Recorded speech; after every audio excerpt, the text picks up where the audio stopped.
from the National News Studio, Sri Lanka.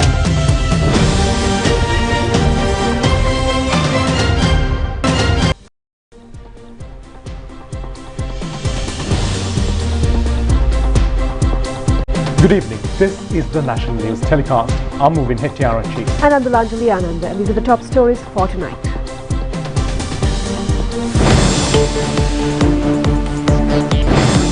The President says now is the ideal time to invest in renewable power in Sri Lanka. Patients experiencing severe difficulties amid the strike of the health sector. The army is maintaining hospital services. Measures to reduce the price of 3 types of fertilizer used in tea cultivation by 2,000 rupees. Mahinda Kodituaku, who posed under the name Avaloki Teshwara, has been placed under detention. The 2023 Asidisi Mass Media Scholarships have been presented. Donald Trump sweeps the Iowa caucus in the Republican Party US primary race.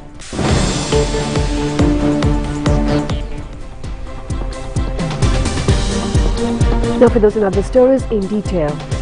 President Ranil Wickremesinghe says that this is the ideal time for investment in the renewable energy power sector in Sri Lanka. Addressing the Green Technology Forum in Davos, Switzerland yesterday, he further said the government of Sri Lanka is ready to commit to the implementation of the highest quality and unchanging policy in the field of power and energy.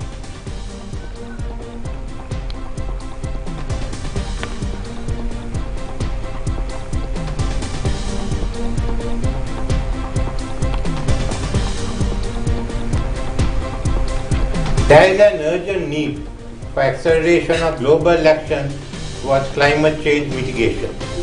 There have been multiple global fora which have resulted in numerous commitments towards this end. However, actions have fallen drastically short of commitments. The fallout of this failure in global leadership is borne largely by developing nations of the global south. When periods of drought extend beyond normal, undermining agricultural production, our food security is in jeopardy. When hydropower gets disrupted due to delayed monsoons, our energy security is in jeopardy. Droughts are often followed by a deluge, leading to flash floods and landslides, disrupting lives and livelihoods of underprivileged communities in particular. Sri Lanka will forge ahead with its efforts towards climate mitigation. We have also recently launched the Tropical Belt Initiative at the COP28 in Dubai.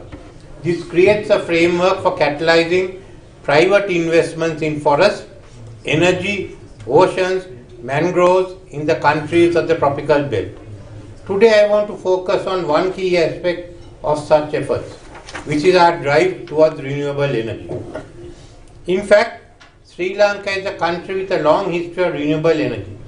Since independence, Sri Lanka developed an extensive network of hydropower, commissioning its first major hydropower system in the 1950s, which was 4 reservoirs.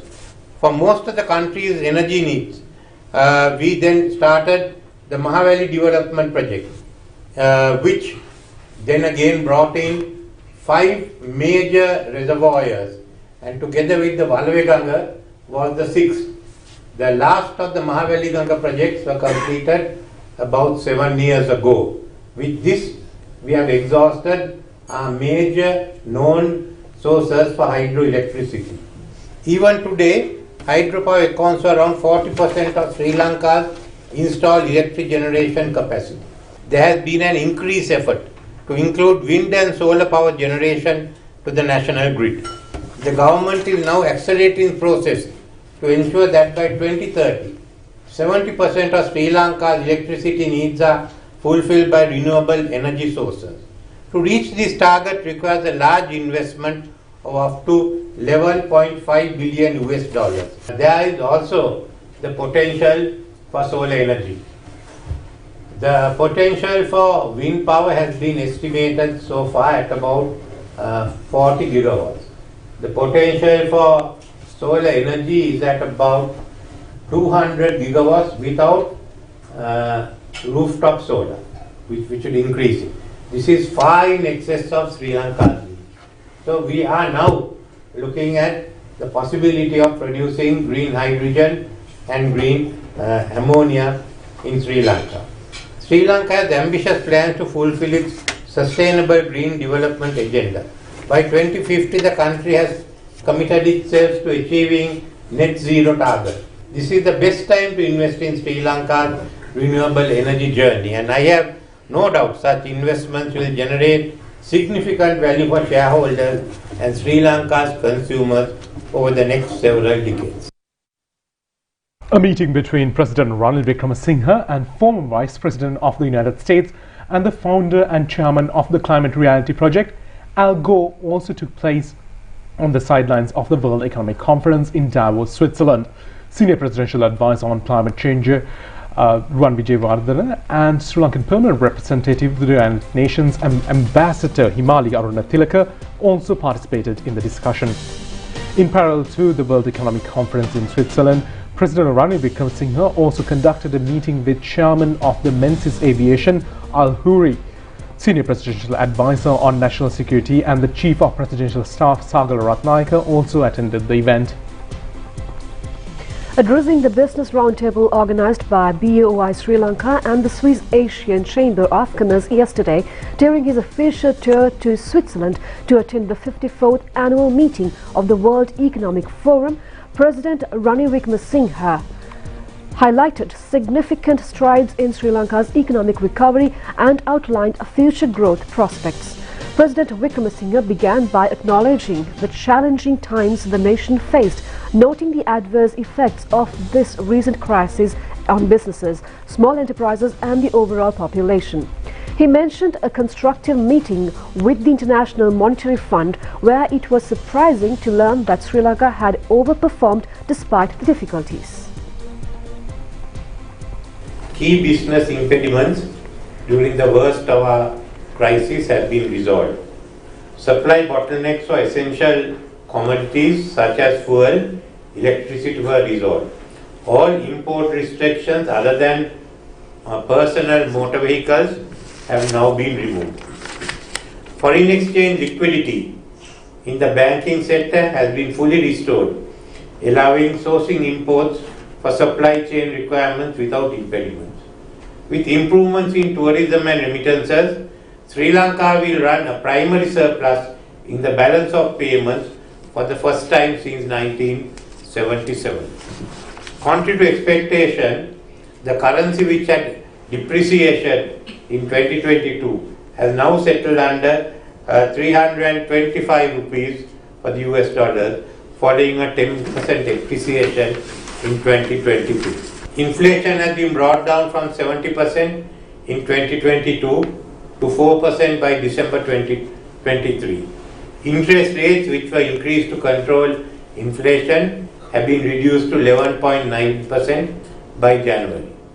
Macroeconomic stabilization has enabled the economy to revert to growth from the third quarter of 2023 after 6 successive quarters of negative growth. The budget deficit, which has been a primary contributor to the crisis, has been improved significantly, with Sri Lanka achieving a primary budget surplus in 2023 following a primary deficit of 5.7%. So we've got a primary budget surplus plus a foreign exchange surplus. The debt restructuring process is moving along effectively. All of Sri Lankan's key officials and creditors have agreed in principle to restructure debt in line with the IMF target requirements. Government is developing access to market for businesses established in Sri Lanka by expanding the network of trade agreements. Following the successful conclusion of an FTA with Singapore, we have now concluded an FTA with Thailand, which we will sign on 3rd of February. The government is also in the latter stages of talks to conclude a comprehensive FTA with India, including trade in services along with an investment agreement. A similar agreement will be entered into with China, and talks will commence soon with other Southeast Asian nations. Other priority sectors for growth and investment include renewable energy, agriculture modernization, tourism, IT and related sectors and logistics. The government will also welcome private investments into infrastructure development in the form of public-private partnerships with a PPP law to provide legislative and procedural clarity in the final stages of drafting. Several factions of health professionals have conducted an island-wide strike today. Our correspondent says as a result, obstructions have been caused on activities of the outpatient departments and laboratories in hospitals, and more than 900 armed personnel have been dispatched to hospitals to overcome the problematic situation. Meanwhile, Health Minister Dr. Ramesh Patrana says that the Health Ministry is constantly taking measures to safeguard the dignity of the health professionals and to grant them their due privileges. The work stoppage has commenced, urging the government to hand over the other staff of the health sector 35,000 rupee allowance provided to doctors. Meanwhile, 27 trade unions belonging to paramedic groups and supplementary medical professionals are engaged in the strike. It has been reported the strike is being continuously conducted in many hospitals in Thangala, Bandaragama, Gaul, Badulla, Nuwara, Monragala and Hatton.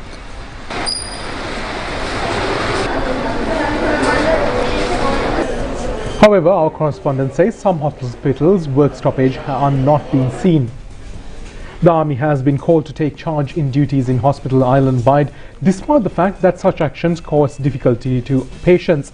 Some army medical officials were engaged in issuing medicine. Many essential services, including emergency accidents, heart surgeries and child intensive departments, are in service being conducted without obstruction. The Government Medical Officers Forum has expressed their opinion to the media regarding the strike. President of the Government Medical Officers Forum, Dr. Rukshan Bellena, said that many activities are being carried out normally amid some difficulties. He further said normalcy prevails in 70 to 80% of the activities in the National Hospital. The President of the Forum also said not a single division remained closed. A discussion between representatives of the health sector, Trade Union Alliance and Minister Dr. Ramesh Patrana were held at the Health Ministry this afternoon. The Health Ministry, who has focused his attention on the demands of the trade union representatives, said that special discussions will be conducted with the Ministry of Finance to find a decision. The Minister has invited the health sector, trade union representatives to participate in the meeting, and the representatives have expressed their willingness to do so. Meanwhile, health trade unions say their talks with the government have been unsuccessful, but they will end their work stoppage at 8 a.m. tomorrow morning. Convener of the Joint Trade Unions Federation of the Paramedics Professionals, Ravi Kumesh, said that they are hoping to conduct the talks with the President immediately upon his arrival in the country. He also said that they will give some room to the acting Minister of Finance to listen to their grievances. The convener further said that they will stop their trade union action at 8 p.m. tomorrow, despite the fact their talks with the ministry would not produce the desired results. The Ministry of Agriculture and Plantation Industries have decided to reduce the prices by 2,000 rupees of 3 varieties of fertilizer being used in the tea industry. Accordingly, the prices of the 3 types named T750, T709 and T200 are scheduled to go down by 50% in the market. Currently, a bag of T750 and T709 and T200 fertilizer is being sold at a price of more than 13,000 rupees. Minister Mahinda Amaravira has instructed the chairman of government-owned Columbo Commercial Fertilizer Company and the Lanka Fertilizer Company to take measures to reduce the prices of a bag of T750 and T709 fertilizer to 7,735 rupees and also to reduce the price of T200 bag of fertilizer to 5,500 rupees. The price concession is applicable to all small and medium-scale tea holders. All large-scale tea plantation companies have also decided to provide all types of fertilizer at a price of 9,735 rupees. The Sri Lanka Tea Board is expected to bear the additional cost of 1,200 million rupees due to the provision of the 2,000 rupee fertilizer subsidy. Now, Japanese Finance Minister Sunichi Suzuki says that Japan is closely working with Sri Lanka to strengthen the battered economy of the island nation. He made these remarks in an exclusive interview with Rupavahini during his 2-day visit to Sri Lanka last week.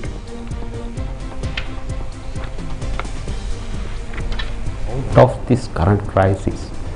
So, what's the main focus of your visit in Sri Lanka?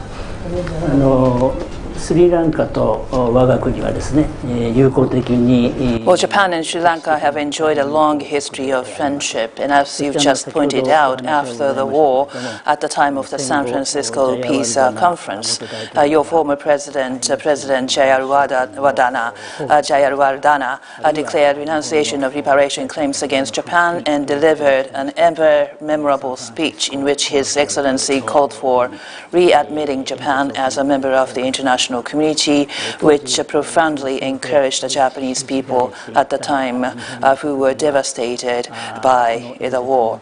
Furthermore, Sri Lanka is at a strategic location of the sea lanes in the Indian Ocean and is an important partner for Japan in realizing a FOIP, or Free and Open Indo-Pacific, which Japan is promoting. On the back of our friendship, in terms of economic cooperation, Japan has implemented development cooperation and technical assistance through yen loans and through other means. In the face of the recent debt crisis, Japan established the Official Creditors Committee, or the OCC, and has led the debt restructuring process. Against this backdrop, I decided to visit Sri Lanka to deepen my understanding of Sri Lanka and to further solidify our cooperation through my meeting with your President Wickremesinghe, and my visits to places of importance here. As you mentioned during your visit, during your current tour, you visited many important places. Could you elaborate more on that, as well as what do you think about current development and economic prospects of Sri Lanka? 今回は2日間の滞在でありますけれども、During my two-day visit to your beautiful country, I was given an opportunity to see His Excellency President Wickremesinghe at his presidential secretariat. I also had a chance to meet with some of your political leaders, such as Honorable Abe Iwardana, the Speaker, Honorable Sabri, Minister of Foreign Affairs, and Honorable Premadasa, the leader of the opposition. In addition, during my stay, I have visited land, air, and sea infrastructure sites such as Bandana-Laike International Airport, Port of Colombo, and Kirani Bridge. I also visited institutions that are close to civic life in Sri Lanka, such as LNBTI, Lanka Nippon Biztech Institute, a higher education institution, and Sri Jayawardana General Hospital, a regional medical services hub, and political and executive administrative facilities such as Jayawardana Center and your parliament. They all have been built either with the cooperation of the government of Japan through grant and loan facilities or with engagement by Japanese companies. They all symbolize historical bond between our two nations. It has been a wonderful opportunity for me to reaffirm and rediscover the special relations, special bond between our two nations, which celebrated the 70th anniversary of diplomatic ties back in 2022. In Japan, many people may think of Sri Lanka as a scenic tourist destination or a tea-producing country. In addition to such economic resources that your country enjoys, I was reminded that Sri Lanka also has a great potential in human resources. For example, the discussion I had with the students of LNBTI impressed me a lot. These are young people of Sri Lanka who are acquiring both ICT skills and Japanese language skills, keen to unleash their potential by working for Japanese companies in the future. I was deeply impressed. I renewed my commitment to further strengthen mutual friendship between Japan and Sri Lanka. Yes, as you mentioned, you had discussion with our President, His Excellency Ranil Wickremesinghe. So what were the main focuses during those discussions? 大統領とは面会を通じまして改めて The President and I once again came to an agreement to further strengthen bilateral cooperation between our two nations, which have already enjoyed a long-standing friendship. And I also took the opportunity to express our deepest gratitude for the President's warm message of condolences and sympathy on the heels of a major earthquake which struck Japan on the 1st of January. With regards to debt restructuring, which obviously was at the center of my discussion with the President, we discussed particularly that a continuation of reform under the IMF program remains important, that early signing of an MOU on debt restructuring and reaching an agreement with creditors outside of the OCC while ensuring transparency and comparability is important. We also discussed the ways to advance future economic cooperation, including the treatment of yen loans, which had to be suspended in the face of the debt crisis. Now, the deputy leader of United National Party, Akhila Viraj Karyavasam, says the instances the economy collapsed in the recent past, the present President Ranil Wickremesinghe was entrusted with the task to revive the same. He further says that the President has dutifully fulfilled the responsibility. The people are ready to hand over power to President Ranil Wickremesinghe at the next presidential election as well. He has made these remarks addressing the UNP conference in the Ratnapura district at the Ratnapura Provincial Council complex, which was attended by a large crowd. A proposal presented by Party President Wickremesinghe stating that Ranil Wickremesinghe should be the national candidate in the forthcoming presidential election was unanimously approved at the meeting.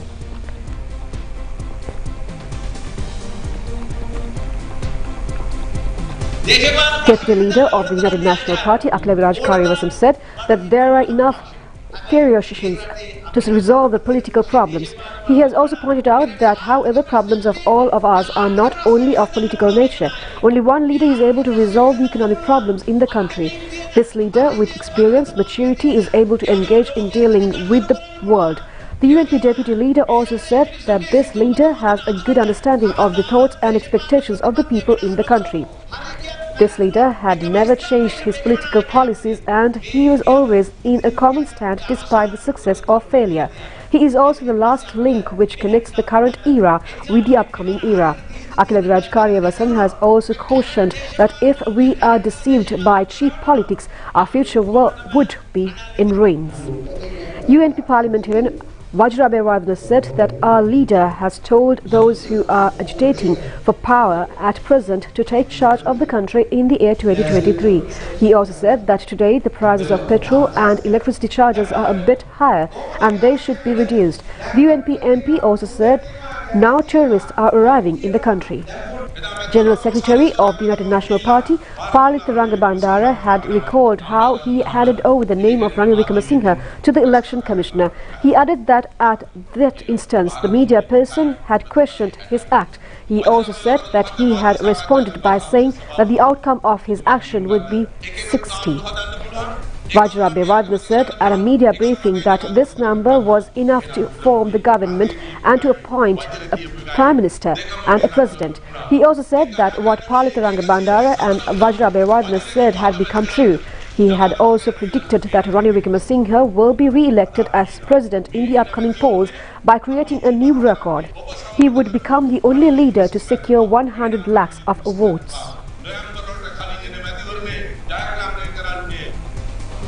A public meeting of the National People's Power was held in Ambalantota under the patronage of NPP leader Anurukumara Dissanayake. The National Executive Committee member of the National People's Power parliamentarian Dr. Harini Amarasuriya and a large number of NPP members were present at this meeting. Leader of the National People's Power, Anurukumara Dissanayake, said that firstly they have to look into how the work should be started, then comes the task of chasing away the current rulers and taking hold of power. He further said that they will pledge to engage in the preliminary task of nation building, which includes the provision of foods and beverages, guaranteeing the quality of education to consolidate the health facilities of the citizens. NPP leader Anurukumara Dissanayake also said thereafter programs should be built to country and should begin to implement a long-term plan with careful consideration. The Columbo Fort Magistrates Court has ordered to detain Mahinda Kodituaku, who was disguised as Avalokiteshwara till the 24th of this month. The magistrate has also ordered to produce the suspect to the Angoda Mental Hospital and to receive a psychiatric report on his condition. The Criminal Investigation Department has arrested the suspect yesterday and brought before the Columbo Fort Magistrate Tilina Gamage today.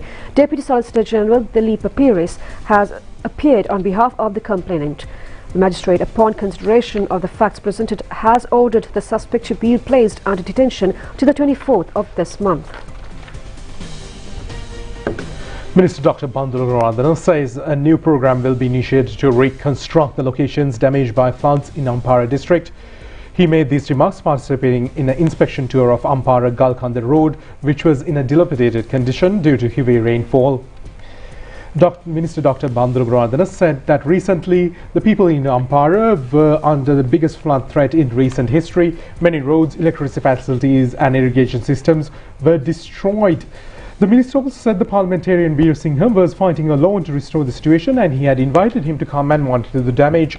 The minister said that accordingly he had incorporated the services of the district secretary, the provincial secretary and other state officials in the area to restore the schools, transportation and other facilities. The minister also said the existing financial resources were unable to make an impact in the public infrastructure. Therefore, special programs will be implemented through consultation of the President. The SNDC 2023 Mass Media Scholarship presentation, organized by the Ministry of Mass Media for local media personnel, was held today under the leadership of State Minister Shanda Bandara. The main objective of the scholarship presentation is to provide the opportunity for media persons to enhance their vocational skills through training programs. The scholarships are being offered to media personnel, freelance media persons, regional media personnel, web media persons and technicians in the media profession registered at the Department of Government Information. Under the program, scholarships are being presented for graduate, postgraduate courses valued at 200,000 rupees and also for short-term and long-term diploma or higher diploma courses.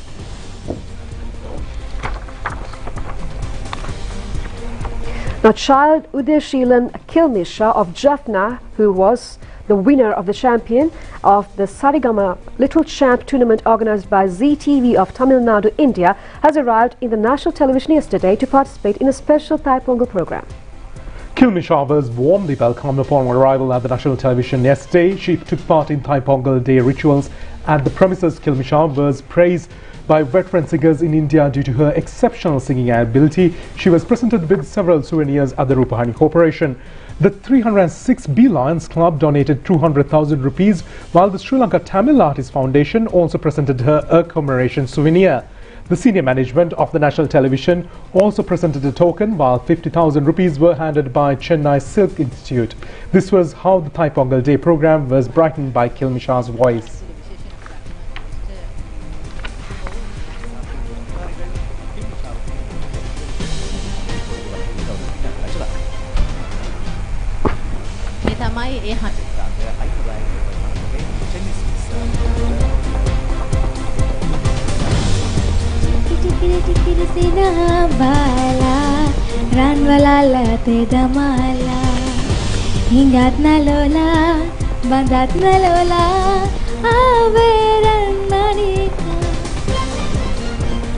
And we have more news from home in brief. Police says a person named Senthil Arumugam Dushanthan, alias Badaranjit, who was shot to death last night. It further says that the deceased is a supporter of the underworld gangster Pukudi Kanna. The police suspect that the killing was carried out in a retaliation by the henchman of Kanjipani Imran in revenge over the cutting into death of Kanjipani Imran at the Randenia Uyana apartment housing complex several years ago. A foundation stone has been laid for the construction of a new medicinal program or medicinal drug factory at the South Siripura Herbal Village in Oyamadua in Anuradhapura. A private company is investing $8.5 million in the project to be located in an extent of 85 acres of land. 25 fully pledged manufacturing outlets are scheduled to be operated in this premises, producing 8 million drugs annually. The Mahasangha and people's representatives have graced the occasion. It was possible to recover a large stock of Kerala cannabis and different types of narcotics and narcotic pills in a police operations conducted yesterday.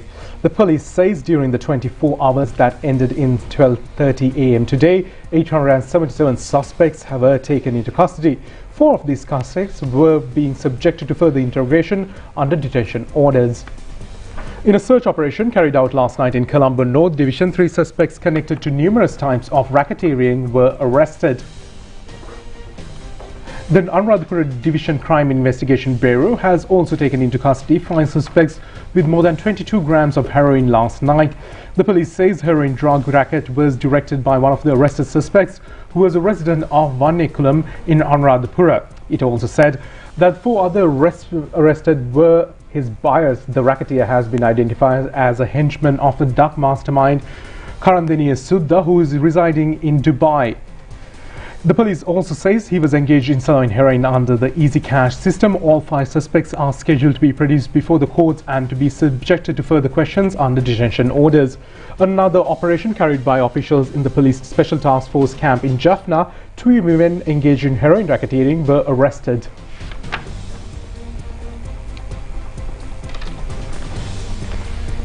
We'll be back with foreign news after a short break.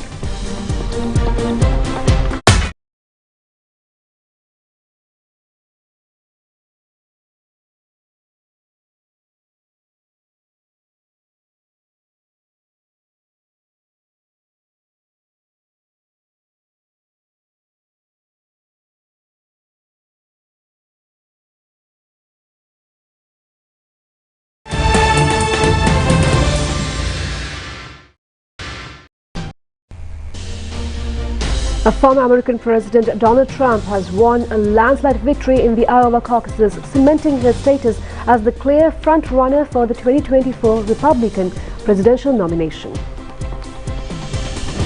Trump earned the widely expected victory over former United Nations Ambassador Nikki Haley and Florida Governor Ron DeSantis, taking him a step closer to securing a 3rd consecutive nomination for the Republican Party. Donald Trump obtained 56,260 votes, conceding a victory with a 51%. Governor of Florida, Ron DeSantis, who secured the 2nd place, received 23,420 votes with a percentage of 21%. Nikki Haley received 21,085 votes with a percentage of 19.1%. Entrepreneur Vivek Ramaswamy, who ended 4th in the race, has dropped out of the presidential race after the disappointing finish in the Iowa caucuses.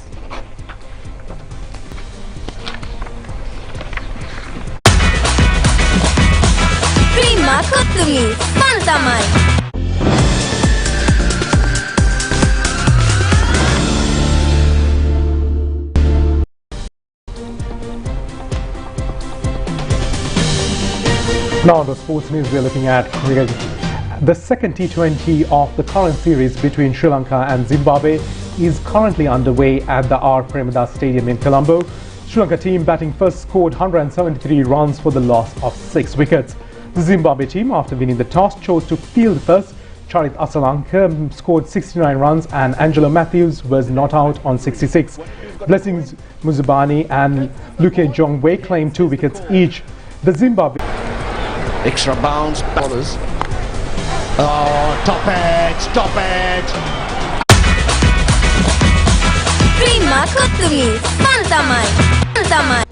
That's it for tonight's English News telecast. Thank you for joining us. Good night.